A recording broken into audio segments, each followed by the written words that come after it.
Merci beaucoup, ce soir. Merci d'avoir bien fait ressortir ce qui concerne Siméon.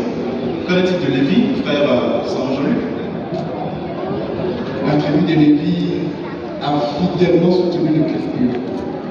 Par exemple, quand Moïse était au mont Sinaï pour recevoir la loi, la tribu de Lévi, beaucoup d'Israélites se sont mis à pratiquer le culte du veau d'or, malheureusement. Mais les Lévites, quant à eux, ont soutenu et aidé Moïse à débarrasser le culte répugnant de la nation. Et c'est d'ailleurs pourquoi Jéhovah a décidé de leur confier un grand privilège, celui d'assurer la prêtrise de toute la nation.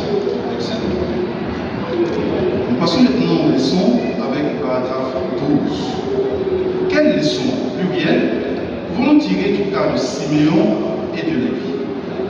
Frère,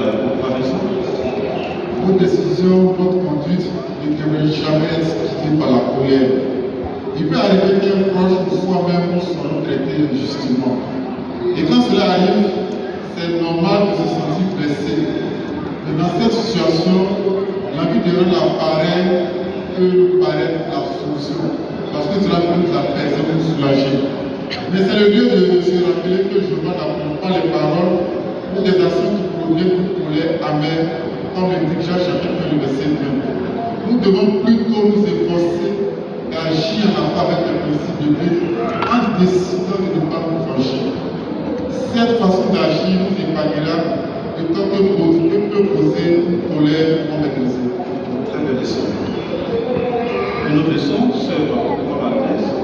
Alors, en tant que jeune, on peut avoir des parents peut-être qui ont fait des choses que Jéhovah n'apprécie pas. Alors, en tant que jeune, je dois me souvenir que je ne suis pas obligée de faire comme ces parents-là. Mais plutôt, de ne pas aussi en conclure que je suis une cause perdue parce que je viens de ces parents.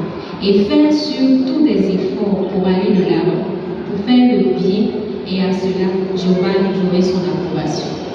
Merci à toi également. Intéressons-nous au dernier fils de ce jour. Il s'agit de Judas. Paragraphe 13. Pour quelle raison, au pluriel, Judas a-t-il dû être inquiet?